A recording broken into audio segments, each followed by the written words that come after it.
it was just like we probably wasted 2 to 4 months on those flavor revisions when we could have just launched and very quickly understood from customers like, hey, this is the thing you need to change, rather than focusing on stuff that didn't matter.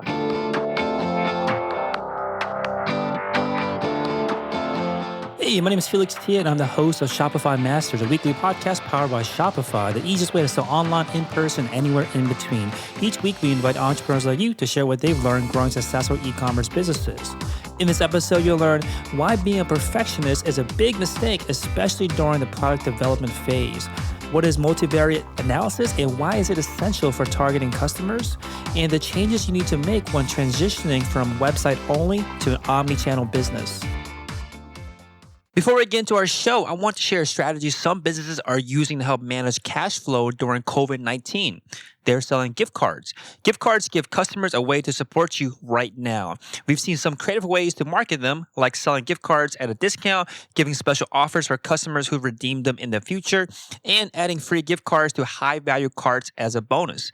As part of Shopify's response to COVID-19, gift cards are now available on all Shopify plans, so you can start selling them right away. For more information, visit shopify.com/giftcard. Today, I'm joined by John Sherwin from Hydrant. Hydrant is a consumer wellness brand with a focus on function and proper hydration to provide holistic well-being, and was started in 2018 and based out in New York. Welcome, John. Hey, Felix. Thanks for having me. Yeah, so the idea behind this business was it sounded like you were looking out in the marketplace to find better ways to hydrate. Tell us more about that. What problem were you trying to solve? Yeah, so for me, hydration had kind of reared its head, or dehydration, I should say, had reared its head as an issue back in my college days. It was a sort of work hard, play hard mentality, a lot of sports, a lot of socializing, and also trying to get good grades. And I found that I was going into what I would call a caffeine death spiral, where I was just drinking more and more caffeine, trying to stay energized. And I noticed that there were some people in college who had figured out hydration with these little electrolyte packets. Now, these were very clinical, and it was the medical students who'd figured it out. I tasted it. It was the grossest thing I've ever had, but it was very effective. And as a scientist myself, I'm always interested in things that are effective and do what they're supposed to do.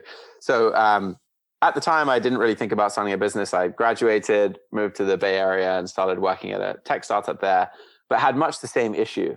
And so tried all the products on the market, tried, sports drinks, coconut waters, powder packets, and nothing on the market tasted good, was also effective, didn't have artificial colors, flavors, and sweeteners. And so I set out to make it. I was really solving a problem for myself. Living a life more hydrated. Yeah, it totally makes sense. Now, you mentioned that what you saw in the marketplace, like the missing piece of it was that what didn't taste good. What was it that you saw that, there's a better opportunity, there's a better I guess packaging or a better way to solve this problem? So I think there's two kind of angles. One is a lack of education on the role that electrolytes play in hydration. So I think even myself at one stage, I was just chugging lots and lots of water because I'd heard, hey, hydration is good. And to most people, hydration is water. So you drink more water. The reality is, without the right balance of electrolytes, you're not necessarily going to get all of those benefits, nor are you going to get them quickly. So you kind of end up spending a lot of time running to the bathroom, and it's not an efficient way to enjoy the water. So that's like one piece, the education side. The other side of it was the products that did contain that electrolyte content either had a ratio of electrolytes that was completely off balance for what you need, or they tasted gross. And then taste is an important piece of the puzzle, especially if I'm trying to create a product that people can use proactively as part of their daily routine to stay hydrated on a proactive basis, rather than always just reacting to dehydration. Makes sense. And this lack of education, I think it's an important point here where, are people aware of even dehydration at all? I guess just based on my anecdotal experience, it seems like people might not even be aware that they're dehydrated. So how do you solve this awareness problem of, are you even dehydrated and are you solving it the right way? Yeah, I mean, honestly, I'm still trying to solve that problem, Felix. like bringing awareness to people. So I think I'll come at this from a couple of angles. One is we as a species are pretty bad at interpreting the signals that our body sends us. So I'll give you a couple of examples. Sometimes you might feel hungry, and the reality is you're actually thirsty. And so you eat, but you are still hungry. So you eat more, but you were never hungry in the first place. Really, you were thirsty, but your kind of conscious brain interpreted that signal as being, hey, eat something. But it was really trying to get you to drink something. So that's like one small example. Another one would be when you wake up in the morning and you feel tired or groggy, you reach for caffeine instinctively. That's what our culture has taught us. Like caffeine wakes you up. That's what you should have. But really, you're probably just dehydrated because the main symptom of dehydration is fatigue. So I think like our job is to make people more aware of the signals their body sends them as they go through their daily life. It's an awareness and an intentionality to like the things that we're putting into our body and listening to what is needed. The customers that do come in are ready to buy, like what are they? Are they athletes? Like describe your I guess typical customer. Oh, we have such a broad customer base. It's both a challenge and an opportunity because hydration is relevant to everyone. So we definitely have that athletic base of customers. You know, I think based on the success of early sports drinks, people associate the word electrolyte with sports to some extent. And that's something that we absolutely benefit from. And we get customers who drink our product after sports or during or even before sports to stay hydrated throughout to support that performance. The way we position ourselves, though, is not so much just around sports.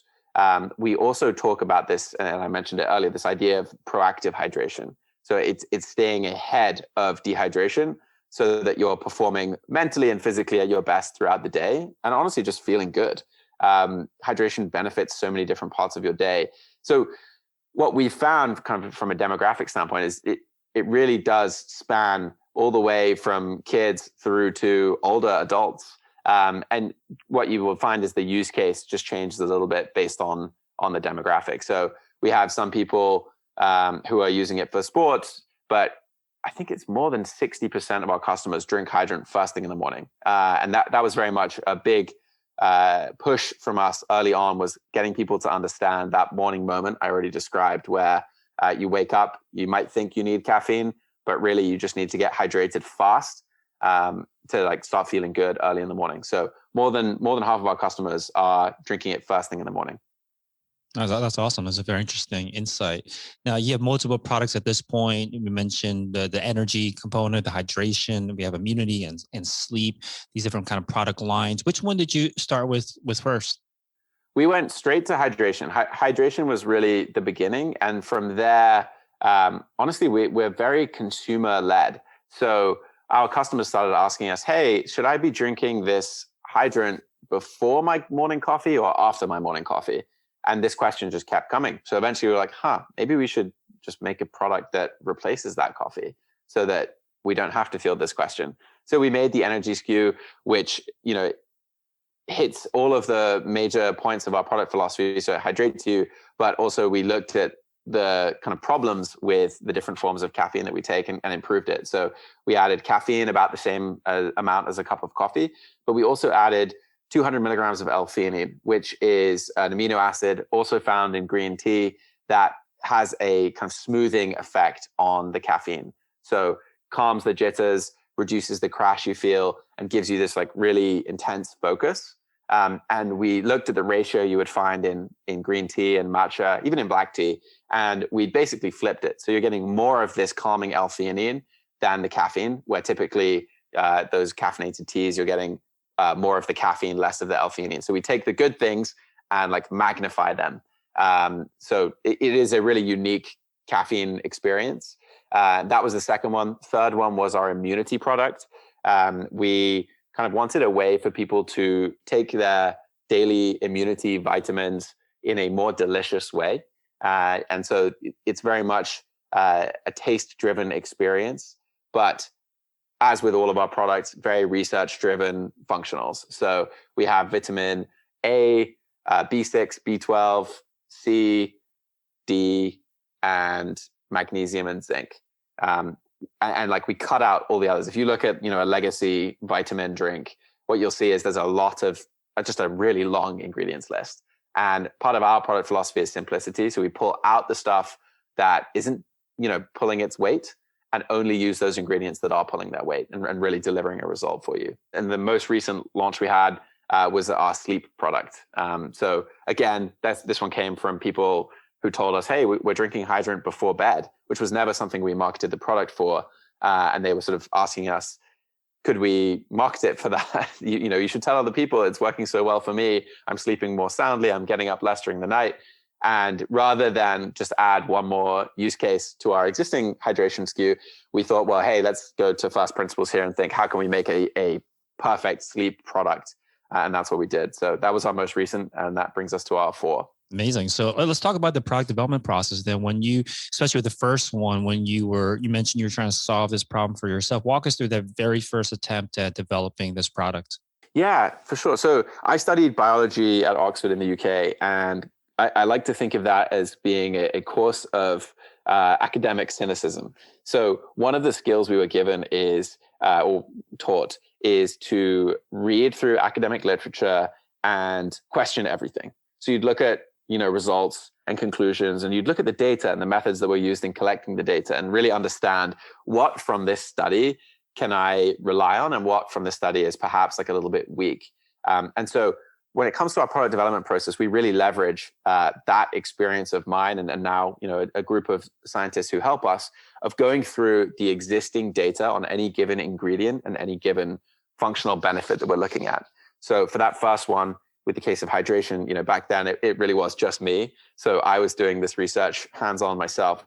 So I was going through any academic literature I could find on hydration, on electrolytes, and the benefits of hydration and the sort of symptoms of dehydration, and really trying to map out all of the research that had ever been done in this field and categorize each of the papers based on, how strong the evidence they presented for, let's say, the inclusion of magnesium was, or the inclusion of potassium, or a specific ratio of electrolytes.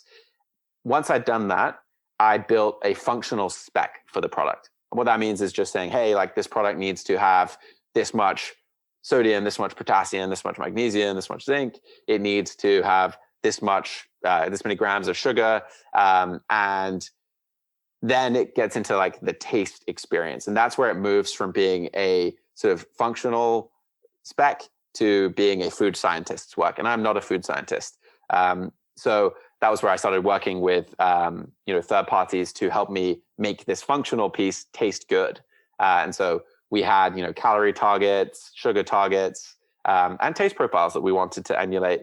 I knew that I wanted it to be a real fruit juice powder flavored drink. So a more subtle taste, but more realistic without as much of an aftertaste. And that was very much like the product that we were chasing early on. And it took, honestly, this is one of the things I always talk about. A mistake that I made was trying to perfect the product for way too long at the beginning. I think I spent 8 months on product development, which is, looking back, just insane for a single SKU, stock keeping unit, so a single flavor. And looking back, I could have done that in 3 months, because as soon as we launched, we got real feedback from real people, and those people told us what was wrong with it. And they were right. It was amazing to get that real feedback. And there's no substitute for it. A paying customer is going to give you the most honest and useful feedback you can get. Yeah, I think it's an important point about perfectionism, where you mentioned that it took you could have gotten this out in less than half the time that you actually ended up taking. And when we look back on it, what do you feel like you were doing that was extra that you were really just shouldn't have been spending time doing and should have gotten out into real customers' hands instead? It was really flavor tweaks at that point. So the functional spec was done, in month 1. This is not including the research, right? So the research took quite a bit of time, and this was the whole genesis of this company came from that research. So that wasn't something that we rushed. But once we had that functional spec and took it to the food scientist, that was where I was learning a new skill and trying to like absorb as much information from these professionals as I could. And along the journey, we had various different versions of our initial flavor, which was lime. And, I would keep going back and making small revisions. And eventually one of the food scientists was like, hey, John, I'm not sure I can taste the difference between these. But I was working with chefs on the tasting, like the taste panels, and they were definitely tasting the difference. And I was too. So we kept making these tweaks. Ultimately, when we launched the product, we immediately got feedback that it was too salty, which in hindsight, working with chefs who tend to use a lot of salt in their cooking, and over time cooking, what I've read is that chefs' food gets saltier over time because they use so much salt in their cooking compared to what most people do at home. So I think that's probably what happened. And it was a very easy thing to correct. It was just like we probably wasted, 2 to 4 months on those flavor revisions when we could have just launched and very quickly understood from customers like, hey, this is the thing you need to change, rather than focusing on stuff that didn't matter. Yeah. Nowadays, when you are, launching new product lines or working anything else in the business, what do you look for to make sure to recognize when you're slipping into this perfectionism? Such a good question. It's something that I have to, be really mindful of it as we go, because in a way it's different now because we have, something to lose. I'm doing quotation marks here with my hands. In that we've built this brand, we have existing customers. There is an expectation from those customers on like what types of products we make, what they might taste like, how functional they will be. And so that kind of can be something that gets in the way of the creative process, where you think, well, hang on a second, like if I make this product, for example, we made a no added sugar version of our Hydrate product.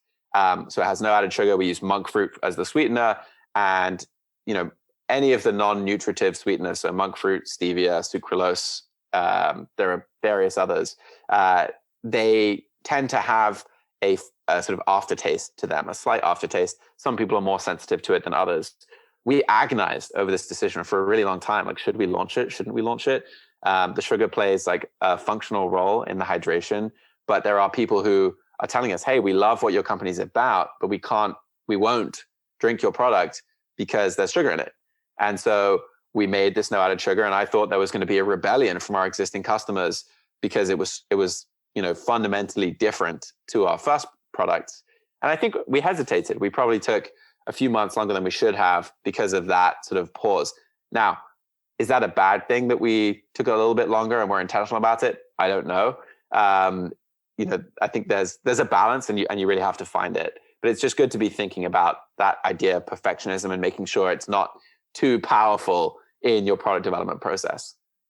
And the big lesson that you learned about this early on was that just get out to the customers and they can kind of inform you what direction to take next. So talk to us about getting those first customers with that first product. How were you able to get the first folks to buy and try the product? Yeah, so I did a crowdfunding campaign like in the very, very early days of Hydrant. It was a very small crowdfunding campaign, and what I learned is that crowdfunding is a great way to sort of reach a few new people, but it's also a great way of getting your own community to support you. So family, friends, people you've worked with see the crowdfunding thing, and they're willing to take the risk of pre-ordering effectively. And so those pre-orders paid for the first production run.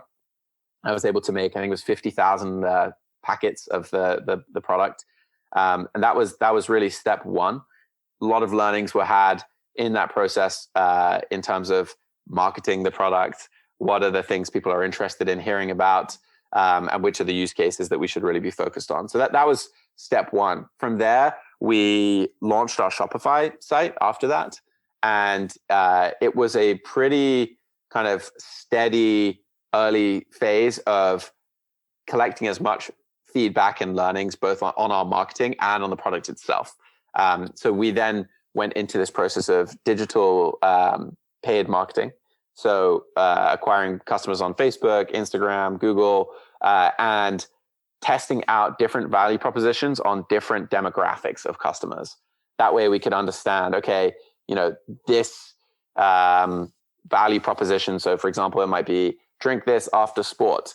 How do those customers behave, or how does that value proposition work on different demographics of customers in the longer run? So like, do they return and buy more product faster or slower than someone who comes in to drink it first thing in the morning, for example? And so it was very much a learning phase while we were growing in the early days. Hey, Real quick, if you're enjoying the show, please leave us a review on iTunes to let us know what you think or what you'd like to hear more of. Now, let's get back to the interview.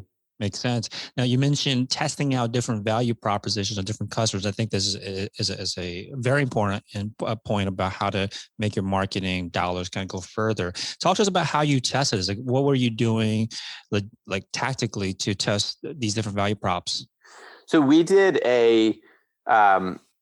I guess I'm trying to think of like what the technical term for it is, a multivariate analysis. So we would create with using the same creative. So you keep the creative constant, and then you change the value proposition in the text under the creative. So it might be like a picture of our product with no other sort of contextualizing imagery. And then the copy might say, drink this after sports to get hydrated. And then a second version of that ad might have exactly the same image, but then it might say, drink this first thing in the morning to wake up with a rush of hydration. And then, we might have 4 other versions of that ad. Then we would pick different audiences based on, I said demographics earlier, and that is true. We were definitely looking across, age ranges, where in the country people lived, but it was also interest based. So, we'd look at rock climbers, we'd look at gamers, we'd look at pickleball players. We'd find all these niche interests and try and understand like which value prop resonates with which group, because you don't want to boil the ocean with your marketing dollars. You can't just go out and have the most generic messaging for the most general audience. That's not going to be an efficient way to drive your marketing engine. And also you're going to miss out on that kind of community saturation where, if it was rock climbers, for example, and we found a niche there of rock climbers love Hydrant, they would tell each other, and over time, we'd get word of mouth within that community as well, which becomes cheaper than spending that money on advertising. So that was really the early stage, was identifying those pockets of opportunity, both from a value prop standpoint, but also from like, what are these people interested in? Yeah, this I guess term that you just use about community saturation and how you can miss out on that, I think is one of the most, I think a great way to explain why you do want to kind of niche down, why you do want to focus on these kind of sub-markets or smaller demographics, because it really kicks off this word of mouth. Absolutely. And I think, Felix, this is an area that, with 2020 hindsight, we did not do enough of it. We definitely did this testing, but I don't think we doubled down in a way that we could have early on. We've obviously had a great journey and things are going great, but I think it would have been valuable to have those like niche communities early on as well. And we could have invested more there. Yeah, totally. Now, were there parts of this testing, these value propositions on different demographics, different interests, different customers that surprised you about what worked or even what didn't work? I mean, honestly, the morning, waking up and drinking Hydrant first thing in the morning as a value prop surprised me. So the science is sound. The science is during the night, you lose water. So your body sweats more at any given temperature when you're asleep than when you're awake. And to cool your body and conserve energy, you sweat. Now that sweat evaporates. That's the cooling mechanism. And so when you wake up in the morning, most of the time you have no idea that you lost that water. There's no like evidence of it. And so you wake up, you feel tired and groggy, and everyone can relate to that. I envy the people who can't relate to that, because that means they're waking up feeling energized every single day. And so it's a very relatable message. But I think we thought beyond water and coffee first thing in the morning, it would be tough to explain to people the benefits of hydrating more efficiently with a product like Hydrant. And so although the science made sense, I was worried it would be difficult for us to convey that value prop to consumers. Turns out people loved it. And then we got that feedback loop. So when you wake up, you're dehydrated, you drink our product, you feel the effect of it even more because you're coming from a state of dehydration. And then that feeds that cycle of us getting good reviews, people telling their friends. And that was really that early moment of momentum for us, was finding that value prop that was frankly like very differentiated in the market. We see other people doing it now as well. But it was differentiated at the time, and it really did lead to that early speed of growth. And I was surprised. Yeah. Now, once you do recognize a value prop like this, how do you use it in your marketing? How do you kind of organize it or manage all of the different types of value propositions for all the different kind of customers? How do you make sure that the right customer is getting the right message? So that gets into like the way you structure your ad campaigns and such. I have to admit, like that was not something I was super involved with. What we chose to do once we uncovered this value proposition and looked at a few months of data on the customers who were acquired using that value proposition, we kind of like saw the opportunity there and again decided to double down. So what we did is we put that value proposition on the front of our packaging. Again, no one else was doing it at the time, so it was scary at the time. I was genuinely worried that putting it there was like a make or break moment for us. And I, at the time, probably thought it was going to be a break moment. But what probably surprised me the most is people use the product the way you tell them to. I know that sounds like a not deep and meaningful insight, but I was shocked. If you say, drink this first thing in the morning, people do it. And then they feel the difference. And then they write the review like, yeah, I did this thing, which I thought was weird at the time, but oh my gosh, it really worked for me. So I guess to answer your question more directly, we doubled down by putting it on the packaging and by putting it on our website, on the landing pages, and really leaning into that specific moment. And over time, we've leaned back from that a little bit just because, we have 4 different products now and we have products for different moments in the day. It's not that we don't want people to still drink the product first thing in the morning if that's what works for them. It's more that we recognize as a brand we've grown and we really represent a sort of proactive wellness platform with different products for those different moments in your day, which is a different marketing challenge in and of itself. Yeah, and what I feel like I'm hearing too is that you recognize these almost like use cases, and you centered or you creative marketing and messaging and these value propositions around these use cases. So if there are kind of 2 different demographics, 2 different interests that are using the same product, do you have an issue with maybe conflicting value propositions that you would want to use because they might be using it for different use cases? There might be, but it's not something it's not something customers have told us. So what I mean by that is, I don't think any of our value propositions are directly conflicting each other. It's never sort of like, don't consume this in the morning if you're this type of person, do consume if you're this type of person, which would create that conflict. It's more like there are just so many different ways you can be better hydrated throughout the day and different reasons to be hydrated. And so what we do is try and surface all of those. It comes back to, what I was saying at the beginning of our chat here, where it really is an education problem. A lot of people don't necessarily know all of the activities that lead to them becoming dehydrated. They don't necessarily know what some of the symptoms of dehydration are or what they should be looking for. A bad mood, for example, it's been shown in a number of studies that being dehydrated leads to you having a bad mood. If you stay hydrated, you're going to feel better throughout the day and have a good mood. Just little things like that. We make sure we're explaining to all of our customers, hey, here are like 10 possible ways you could use the product. They're going to focus on the ones that matter to them. And it's not my job to like make sure they care about one that doesn't matter to them. It's just making sure they're aware of the ones that do. Yeah.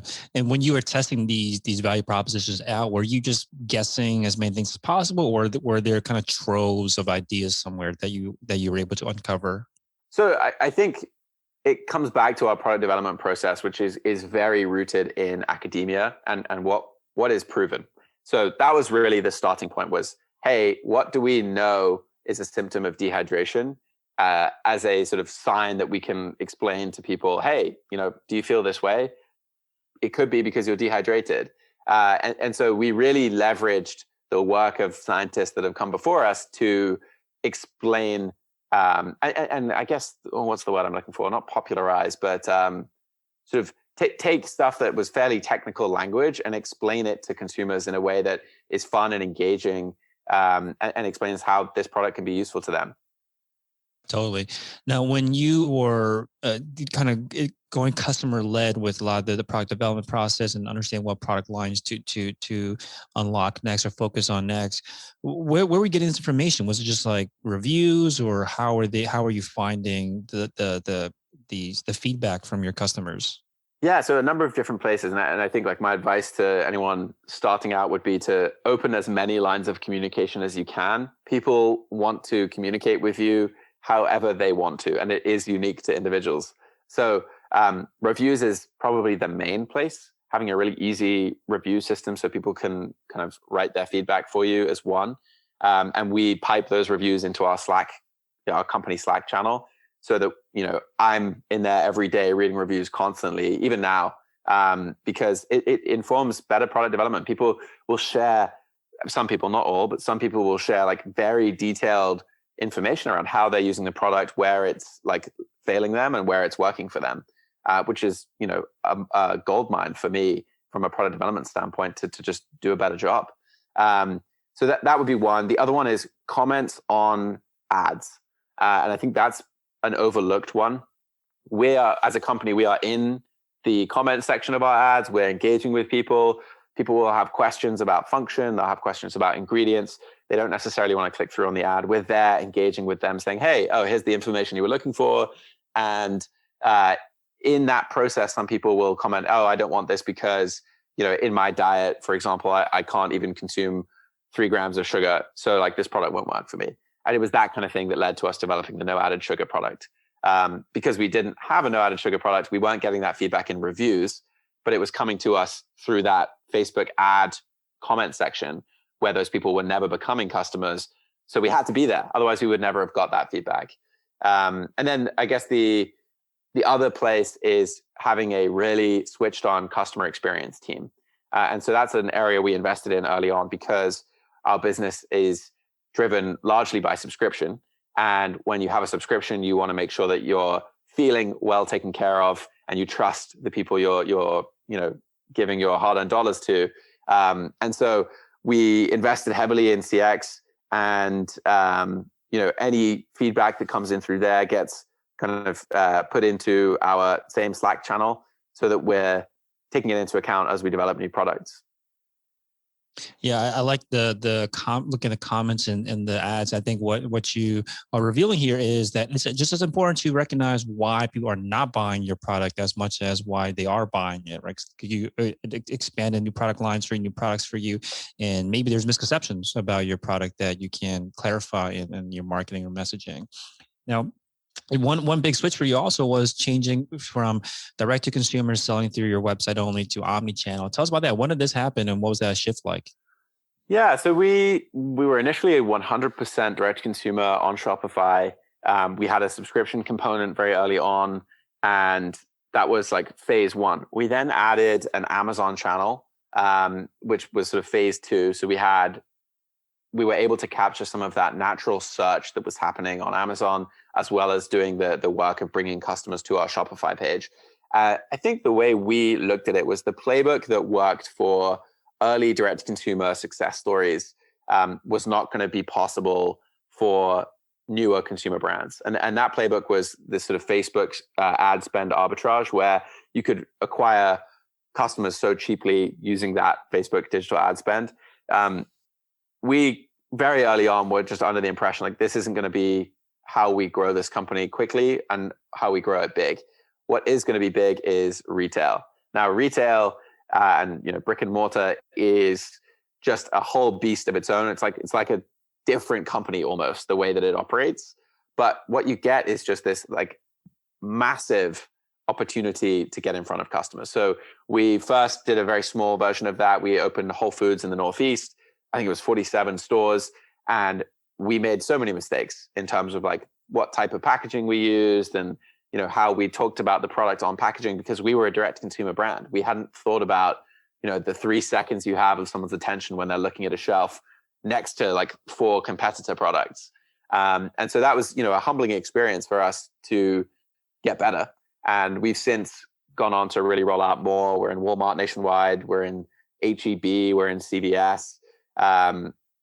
And GNC as well. And now we are being seen in a context where I don't have the benefit of being able to stand next to each shelf and say, hey, like, do you have any questions about our product? Like, do you have any feedback? So I don't have the equivalent of the Facebook ads. I don't have the equivalent of the sort of reviews on the product. All we get is sales data from the retail partner. And it's scary. It's like, taking it's like putting your baby out into the real world in a way, and having to learn a whole new way of marketing your brand, and trying to get that feedback as well. Yeah, can you say more about that, or the marketing changes that you had to make now that people are, again, like you said, seeing your product in different contexts, and maybe starting with packaging? You said that you learned things there. Can you talk to us about what kind of changes that you've made to address some of those I guess issues? Yeah, absolutely. So I think we've gone through a lot of iterations since our first product got onto the shelf at Whole Foods. So a few major points. One was we were very minimalist with our packaging, because on our website landing pages, on our Facebook ads, you have so much space and time even to explain what the product is. You can make it look a certain way. You can add, moving elements on an image, and audio. You can have voiceover of me explaining the benefits of the product. It's a very rich experience. When you're in retail, you have none of that. You just have the front of your pack. That is your billboard. There's nothing else. There can be other things that you invest in, but you don't get those when you're just starting out. It takes a little bit of time to work up to that. So we had this super minimal thing, which said, like, the brand name. We called our product at the time Rapid Hydration Mix, and we had on the front of the pack this wake up with a morning rush of hydration, and some dotted elements of basically our logo. That was it. That was the front, and it was the color of the flavor that was inside. And it didn't do enough work to tell the customer why they should buy. It was very simple explaining what the product was, but it didn't say why they should buy. And that was the weakness. So we've spent a lot of time shifting what information is on the front of pack to give them more of a reason to pick it up, turn it over and look at the back, or just pick it up and put it in their basket and move on. The other thing is, as we've launched new product lines, we realized that having our product be the color be flavor driven was going to cause problems down the line. So we, at the time, I think, had lime, grapefruit, and blood orange hydration products on the shelf at Whole Foods. That made sense. They were all the same variety, and there were 3 different colors. Made sense. When we launched in Walmart, we had 3 products again. It was blood orange, lime, and raspberry lemonade. Now, the raspberry lemonade had caffeine in it as well. And there was an icon on the packaging and also the words on it that say very clearly, hey, this has 100 milligrams of caffeine in it. But the color was the sort of deep raspberry color. And that means the consumer is having to do work looking at the shelf, figuring out, okay, these things look the same. Oh, wait, this one is somehow slightly different. And they have to go a level deeper in the information hierarchy to figure out how it's different. And so we've evolved our branding. It's a very slow process once you're in retail, because you have to move inventory through your retail account before they buy more. But we've moved to having the color be the function and the flavor be the secondary color, just so that it's really simple to understand. Oh, this is the energy product. This is the sleep product. This is the hydration product. And that's been, I think, a major learning for us and a big help for customers at the shelf to understand what we sell. Yeah, does that have any detrimental impacts when you make these shifts to address the kind of retail, the physical, I guess, appearance of the product compared to what you're displaying on your website? I don't think so. I think if we were a massive brand already that was sort of known nationally from being in all kinds of different retailers, it might be a little bit more challenging. But we're fast growing, even though it feels like we're pretty large online, whether it be DTC or Amazon. In the large country that is America, we're still just a drop in the ocean. And so I think it's easy to worry, and this comes back to that perfectionism idea. It's easy to worry about is this perfect? Are people going to be sort of disappointed in the way the brand looks now versus before? The reality is we've probably hit 1% of Americans, and we should be thinking about how we can best present ourselves to the remaining 99%, rather than thinking just about the 1% who've already tried the product. They already like us, and I think obviously we don't want to disappoint them, but the reality is customers want you to do well when you're a small company. and they're very forgiving on these kinds of changes. Yeah. What about when you transition to like an online marketplace like Amazon? Are those learnings applicable there too? Because I can imagine that your product on like Amazon is going to show up next to competitors as well. Can there be learnings that can be applied to especially for listeners out there that might not have their products in physical retail, but they're on a marketplace like Amazon? Can you also apply some of those lessons to the online marketplace? Yeah, I think so. I mean, I think you have to be testing the different value props or benefits of your product, as well as what people care about. And you don't have a lot of time on a marketplace like an Amazon when, you know, three similar products are being presented to the customer. You have to grab their attention and you have to get them the information they're looking for in a heartbeat. You don't have much time. And so it's less about the packaging. It's more about the page, like the listing in that scenario. And it absolutely is a learning to understand, okay, what information matters on Shopify?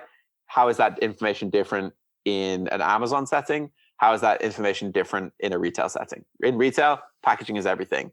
On Shopify, like there are a number of other richer elements that you can add. And on Amazon, it's sort of like somewhere between the two. So it's definitely a challenge understanding how the information hierarchy plays in the different channels. But retail is, you know, the one where simplicity is king, and you really have to just like go down to the core roots of what benefit your product provides to a customer, and you can like build out from there and kind of work backwards to Amazon and then to Shopify. Awesome. Now, when it comes to the website, how has the website evolved over time as you're learning these things? Like you mentioned that there are elements that you can add to your website that can answer a lot of questions that your customers have. What else have you done to kind of address the messaging or the branding when it comes to your website?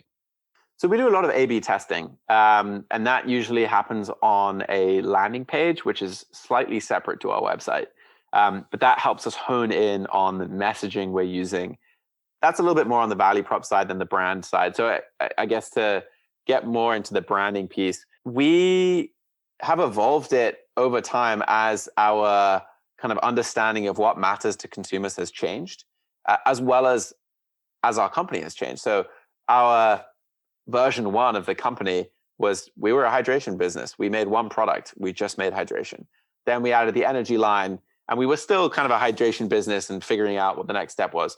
Now we've added immunity, we've added sleep, and there's going to be more developments in the wellness space over time. And we've sort of had to update our understanding of who we are and what we represent to consumers. And that has updated our branding at each of those steps, where now we really think of ourselves as playing at the intersection of water and wellness.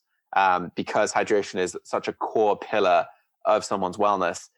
And so our branding has had to update, I would say like almost grow up to represent that larger vision that we now are tackling than when we were just a single product company.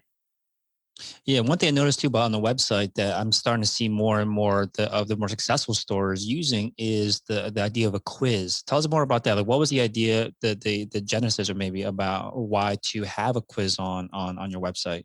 So there are a couple of reasons you would use a quiz. So one is we wanted to understand our customers better to better solve their problems, and really thinking about that from the product development standpoint. What can I learn about our customers from the answers they give to our quiz so that I can make better products? The other piece is we have now a suite of products. It made a little bit less sense when we only had a hydration product, but now that we have multiple options, you know, it may be that someone doesn't drink caffeine. It may be that someone doesn't consume sugar. There are differences in customers, and we want to like help them quickly find the products that will solve their problems. Anything that can remove friction or like mental fatigue or mental drag, I should say, for people who are searching for something to solve that problem is a good thing. And the quiz represents that, where we ask a series of simple questions. Based on the answers you give us, we're able to say, hey, you know, you should drink this combination of our products. And that should be like your starting point with our brand. And if over time, you know, they want to try some of the other products, that's great too. But it's really removing that friction to find what might work the best for them. Yeah. And what other apps do you use on your website to, or even just in the business in general to help run the business? Subscription is a big one. We have a subscription app connected to our Shopify that allows us to do that recurring billing. We also have Klaviyo for email. This is, just like an automated email and campaign email tool that allows us to connect with our customers more easily. Same thing for text. SMS is a increasingly growing area. So we use PostScript, which is very similar to Klaviyo. It allows you to sort of automate based on what your customers' actions are, automate a message that gets sent to them, which is really useful. And personally, like I prefer that type of marketing to the campaign-driven one. And this is a personal thing, because you do the work once and it keeps working for you. It's sort of a set it and forget it type mode, where I can make a post-purchase funnel or flow of emails and texts that will just feed information to the customer at the right time based on like when they tried the product, which product they ordered. And so I can like be really careful and minutely design the perfect flow of information to that customer. And I can just leave it for, 6 months before I have to update it again. With campaign emails, you have to like constantly be working on it. And you spend a lot of time and money on like graphic designers and coming up with that new content. So I'm a big believer in those email automations and SMS automations. And we definitely utilize both of those in a big way. Yeah, and because education, as you had mentioned, is such a kind of big challenge that you're constantly attacking, what are some of the ways that you are educating your customers throughout the kind of funnel once they've entered your marketing world? So there's two main education areas. One is when to use the product. So educating them on all of those possible use cases, because it may be that the one value prop that we start with, so like drinking it first thing in the morning, doesn't work for them for whatever reason. It might be like in their morning routine, they only drink a certain drink, or they like to have a juice, or they're not willing to sacrifice their coffee, which is totally fine. In which case, I want to make sure that customer knows, hey, there are other ways you can consume this product and still get the benefits. And let me tell you like a few of those options. So that would be one main area of education. The other one is around how to like mix the product for best results. And so that really comes down to like temperature of water. Are there any other things they should mix it with? How can they make sure it tastes the best for them? Taste is such a challenge because it's so subjective. And, while one person might like something super sweet, another person might want it just to be really sour and not sweet at all. Balancing that out is tricky. So by giving sort of instructions for people with different tastes, we're able to maximize the chance that they'll find the time to use it that they most enjoy and the way to enjoy it, from a taste standpoint or experience standpoint. So those are really like the main prongs of education that we think about. Awesome. So drinkhydrant.com is the website. And I'll leave you this last question, John. What would you say is the single piece or single area of focus that you would love to spend more time on in this coming year? I love product development, and I love finding cutting edge areas to innovate for us with our new products. And so that's where I want to spend the majority of my time this year, is doing stuff that has not been seen before in this space. We were early to powder and hydration. There's a lot more people coming into the space. So we really need to make sure we're staying at the cutting edge. And I'm excited for some of the stuff in the pipeline. Awesome. Thank you so much for coming on and sharing your experience, John. Thanks, Felix. Thanks for tuning in to another episode of Shopify Masters, the e-commerce podcast for ambitious entrepreneurs powered by Shopify.